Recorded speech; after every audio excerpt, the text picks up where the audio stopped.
Happy New Year, everybody, and welcome to Bark at the Moon video blog number 15. Well, here it is, January, and that means mid-season calling tactics. I haven't heard any fox vocalized lately, so I've sort of gone away with using my fox vocalizations. It's been pure rabbit distress and some birds for luring in those fox. Coyotes, let's now appeal to their stomach. They're getting hungry. Colder temperatures means these coyotes need to eat. They need to eat a lot to have energy to make it through the day. Life is hard for these wild animals, so feed them food.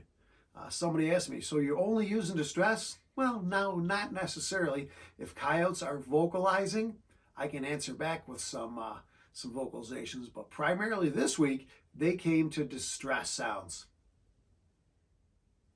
Our first video clip to look at involves a coyote. In fact, I put about a 2 or 3 minute video of this on the Lawand Outdoors YouTube channel. You can check that out. But I can tell you now that what happened during that hunt was I was across the road and my spy point camera went off and it showed me a coyote coming on the land I also had permission for. So I raced over there. I saw the coyote up on the hill. He came in. I missed him. I ran up, I ran up over the hill in pursuit of it, and I took a crazy long shot and got that coyote. The clip you see here is just me racing up the hill and taking the long shot. If you want the full blown out footage, you need to go to Lawand Outdoors and check it out. It's pretty cool.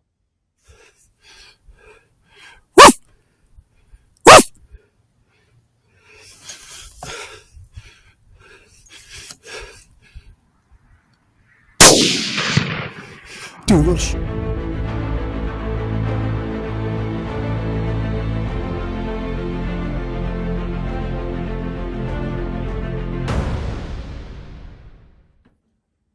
Our second video clip that we're going to watch involves a red fox. Again, I was using pure distress sounds, and this fox came in an area that I'm well familiar with. He came up a road, committed across, and he was going to win me, so I had to take a shot a little farther than I wanted to, but I got him. You'll see him run, because I had a bunch of runners this week. In fact, I deleted some of the footage. I didn't want to inadvertently, but this fox started to run. He only made it about 50 yards. The amazing part is the damage. The bullet hit perfect right in the vitals, right in the heart, and he still ran. In fact, I put a graphic picture on this blog just so you can show the damage of that 55 grain VMAX bullet and the mere fact that that fox still tried to get away. Let's check it out.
He's gonna win me.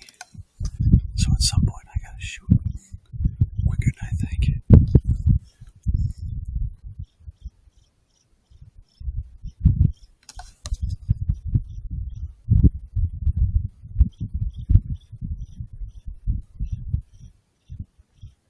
I'll try not to hold low this time.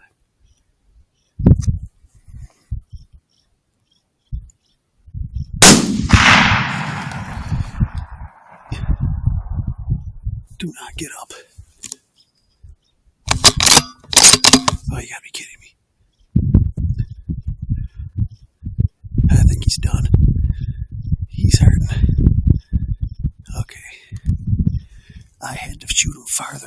because he was going to win me. It's hard to believe that this red fox ran about 50 yards after such a devastating shot.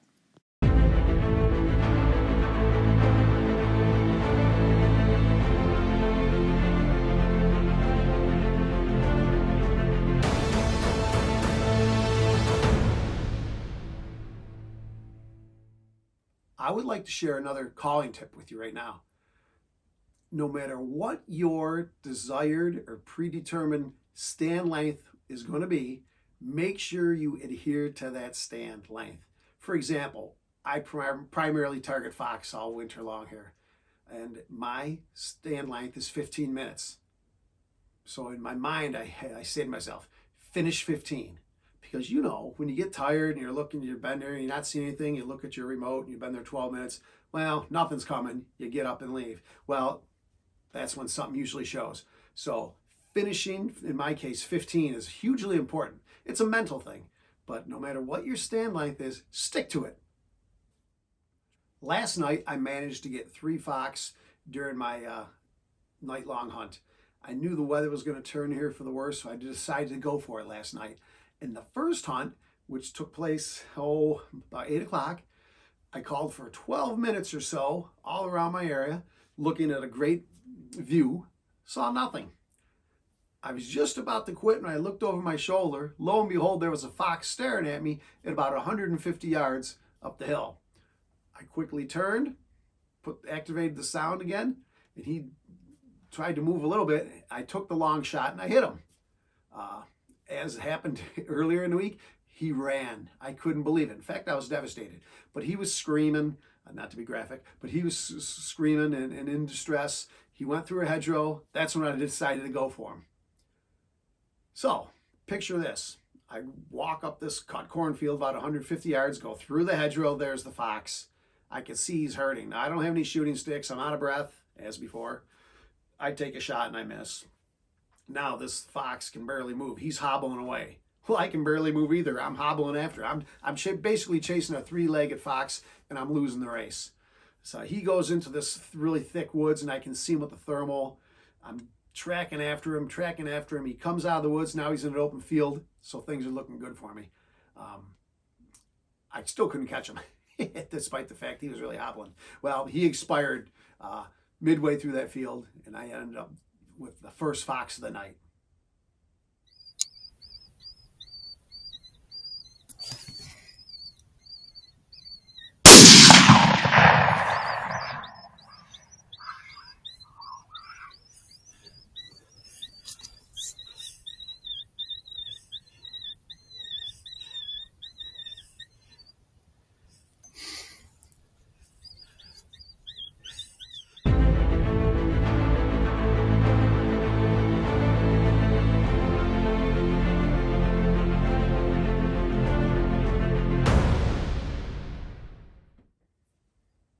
The second fox of my hunt was truly a textbook hunt.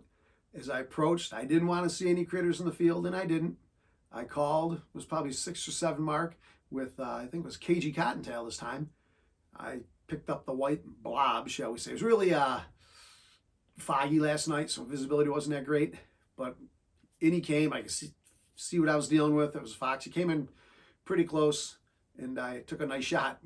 Crazily, as soon as I hit him, he sort of disappeared in the landscape. He was just on a little knoll. But that's what he didn't do any running. It was down instantly, which was nice for a change.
third and final fox of the night was another textbook hunt.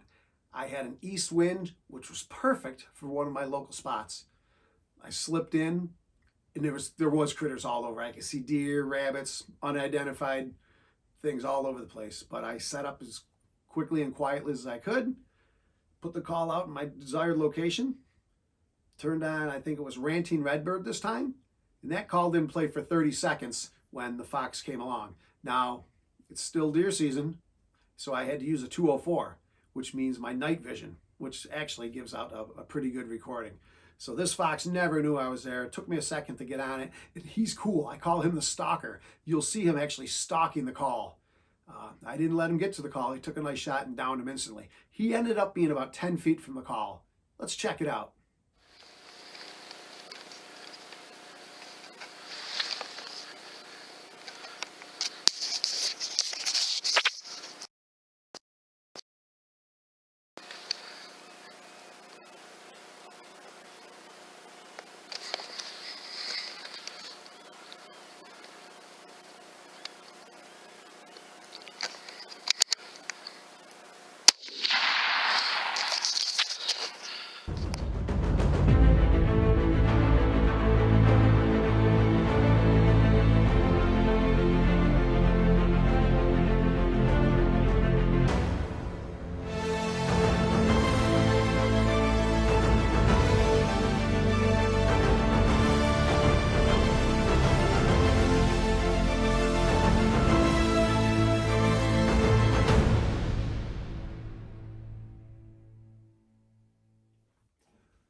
Our hot tip of the week involves reloading.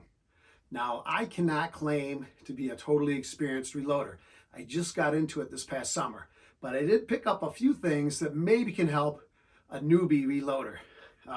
At some point, you might need to pull bullets. For whatever reason, you want to save those components. Certainly don't let them go to waste. Pulling bullets is a viable option. There's a couple ways you can go about it. The first thing I did was pick up this hammer type bullet puller. Now, I bought this on eBay for like $12. I noticed in other shops like Bass Pro it's $22. This is fine if you don't have a lot to do. What you do is you pound on like an iron floor or something. It's ridiculous. Probably about 6 or 7 times to use inertia to get rid of that bullet. But they're a little messy, and the colanders that come in here are a joke. They're horrible. A great tip is to use your shell holder for your press and put that in instead. Also, in the bottom of this, the hammer device, you might want to put a rubber pad of some sort because the tips of the bullets do get deformed. Quite frankly, I'm going to take this and throw it out. Instead, I got the RCBS bullet puller. If you're going to reload, make it efficient and fun and easy. This is the way to go. It's $25. Now, you do have to buy the collets, which are specific for each caliber, but who cares? Anything's better than beating on a hammer and having your wife say, "What are you doing down there?" It's horrible. Get rid of that. Okay? Buy this and you'll be a lot better off. Hornady makes it too, but everything I read led me to this one. It makes bullet pulling a joy. Let it be joyful, folks. That's your hot tip for this week.